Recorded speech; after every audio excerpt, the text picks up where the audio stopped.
Naitwa Ramadhani Hamisi Don King, mwanachama kadi namba 59 Simba Sports Club. Sitokuwa mbali na ndugu yangu Masudi kama alivyoongea kwamba klabu zetu hizi zimeanzishwa kwa ajili ya kutaniana, sio kusimangana.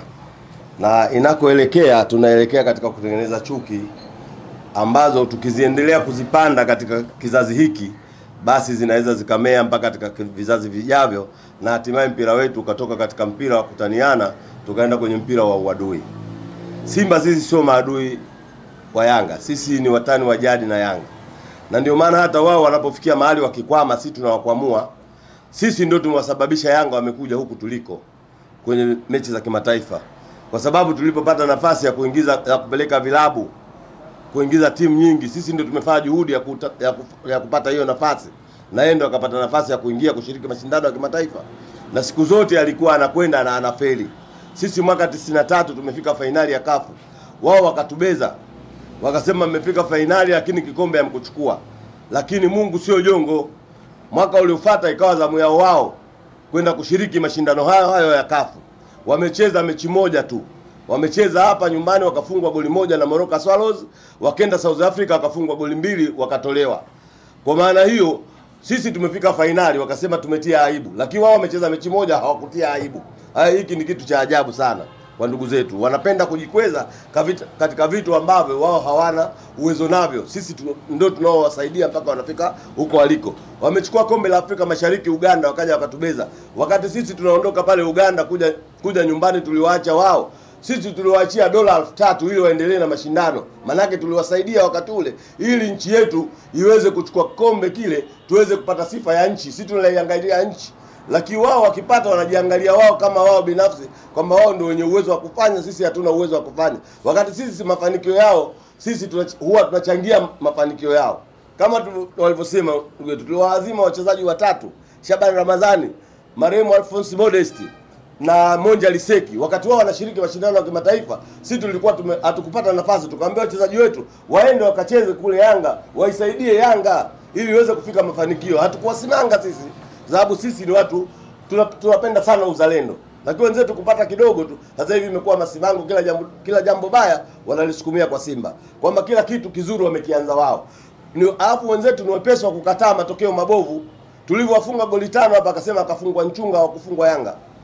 Muone juzi hapa kocha kapoteza mchezo na Mbeya City, wametoa draw, asema haya matokeo ya kocha sio ya timu. Sasa yule kocha anafundisha timu gani? Wao wanapenda mazuri tu, mabaya wao kwao sio ya kwao. Mashabiki bora sisi ndio tumepata nafasi ya kupewa mashabiki bora. Leo sisi tunakwenda kupigania kugombea tuzo za kafu. Kafu imeona kwamba Simba ndio timu bora inaweza kustahili kuingia kwenye mashindano haya ya kugombania tuzo za kafu. Na wachezaji Shomari Kapombe akateuliwa vile kuingia kwenye mashindano hayo. Lakini wao wanasema wao ndio wana kikosi bora, wao ndio wazuri, Simba mbovu. Simba mbovu inafika fainali. Leo wao tumeanza mashindano haya ya kwanza tu, wao wameshapigwa msumari mmoja. Sasa hivi wananing'inia nao. Sijui kama kesho watauchomoa au yule mgeni atakuja kupiga kwenye mshono, hatujui. Umeona hiyo kitu. Lakini sisi hatuwasibangi, tunaombea wavuke ili twende wote. Leo wao wamekubaliana kuingizwa bure. Yaani ni kitu ambacho cha ajabu katika mpira. Wewe unaoingiza mashabiki wako bure. Mimi najua mtu akiwa mgonjwa anaomba msaada kwa ndugu zake waliokuwa wazima. Leo Yanga mahututi inataka kutoa goli lililofungwa ugenini. Wanachama wajitoe wende wakaichangie Yanga na wakaishangilie. Lakini leo wanaomba msaada wakaingizwe bure mpirani. Hii ni aibu katika vilabu vyetu hivi. Yaani hata kama mimi ningekuwa kiongozi mkuu wa Yanga, yule mwanachama alioniletea ile barua, yeye anajiita kiongozi wa matawi, ananiletea barua kuambia wanachama wenzao waingie bure mpirani. Mimi pale ningepokea barua afu ningemwambia wewe ufai kuwa kiongozi. Ningemwambia pale wewe ufai kuwa kiongozi wa matawi kwa sababu unataka kuidhoofisha klabu. Klabu inategemea michango kutoka kwa wanachama pamoja na gate collection. Leo naambia gate collection isiwepo ili watu wakaingie bure. Msaada wa wanachama kwa Yanga ni nini? Kwa hiyo mimi ndugu zangu nawaomba kabisa wanahabari, mueleze Yanga wabadilike, watoke kule kizamani, waende kisasa. Mpira sasa hivi umebadilika. Leo anakaa mwanachama anakubali kuizofisha klabu yake eti ende wakaishangilie timu bure. Yaani mikutano hawaendi mpaka wapikiwe supu. Sasa wakimpata kiongozi ambaye hana huruma, maana yake ile klabu itakufa. Kwa hiyo wanaweza wakaja wakaua klabu yao kutokana na kuwalea wanachama wao vibaya. Kwa hiyo tunachowaomba Yanga wabadilike na waache masimango, tukae katika mpira, tutumie nafasi zetu za kukosoana kama watani wa jadi, sio kusimangana na kukashifiana. Naitwa Paulo Makoe, Protocol Simba. Awali ya yote mshukuru Mwenyezi Mungu kwa kutupa uzima. Tumewaiteni waandishi wa habari katika mambo mawili matatu manne. Kwanza, tunaupongeza sana uongozi wa klabu ya Simba chini ya Mangungu na mwenyekiti wa bodi Bwana Magoli na mdhamini mkuu wa klabu ya Simba tajiri sana Mohamed Dewji. Rai yangu kwa wana Simba, mimi na kauli mbiu kwamba tuna ugeni. Simba ikishaini Yanga huwa anatulia denge sana. Na hapa katikati hapa tulipotea kwa sababu ya alipotuingilia Yanga Simba tukasambatika. Mwaka huu kauli mbiu yetu lazima mnyama alipuke, kwa maana ya matokeo makubwa. Tumeanza kuona dalili za kubagaza za watu wa Yanga. Yanga na Simba ni watani wa jadi, lakini hao wenzetu kumbukumbu maingi wanajitofahamu. Na kuna na masikitiko makubwa, kuna baadhi ya vyombo vya habari vichache sana huwa vinasahau kuwakumbusha kwamba Simba imeanzisha mambo mengi sana kwenye mambo ya mpira na Yanga wameiga. Wenzangu wametangulia hapa. Sio wa kwanza Simba kuvaa viatu Simba. Yanga tumewapa msaada Kampala. Enzi hizo Azim Dewji akiwa mfadhili wa Simba, dola 3000. Simba ndio klabu ya kwanza kuwazima wachezaji watatu. Yanga wangetuazima wao Yanga tungechimbika hapa.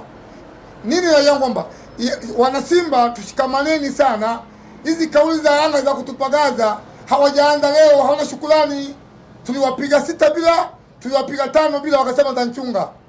Wao tupiga 5-1, sweet 2, lakini mabango nchi nzima. Simba sio washamba hivyo. Kwa hiyo rai yangu wanachama wa Simba tushikamane sana, hususa kwenye mechi za kimataifa na ligi. Mwaka huu tuko vizuri mno na uongozi uko sawa sawa. Lakini pia kuna rai tumeona hapa, sabuni hii sabuni ya mwekezaji wetu miaka kama 3 tumeitumia sana. Lakini kuna watu kwenye mtandao wanatumia logo hii vibaya kwamba Simba waliona mbali. Simba ni kilabu ambayo inamiliki watu wote, wapagani, Wakristo, Waislamu, lakini haijihusishi na mambo ya mpira ya siasa. Simba ina wanachama, wana vyama vyao. Lakini kama kwa maana njema tuandamane, mwenye chama chetu tukapige kula, lakini kuandamana kupinga uchaguzi, Simba iko huko. Maandamano ya Simba kama ni njema ni kuandamana kwenda kupiga kula, sio kuandamana kwenda kupinga kutokupiga kula. Logo hii nimeona kwenye mtandao, kuna mtu ambaye anania mbali Simba au kumchafua mfadhili wetu kwamba Simba waliona mbali. Hii Mo 29 ni unafiki mkubwa sana huo. Kwa maana hiyo kwamba mimi sina mengi sana, lakini rai yangu kwamba logo hii isitumike kutuchanganya Simba na serikali. Klabu ya Simba ni taasisi yenye wanachama mbalimbali, wana vyama vyao, wana dini zao. Tusiingizwe mkenge kwa logo hii ambayo inatambaa kwenye mtandao. Asanteni sana.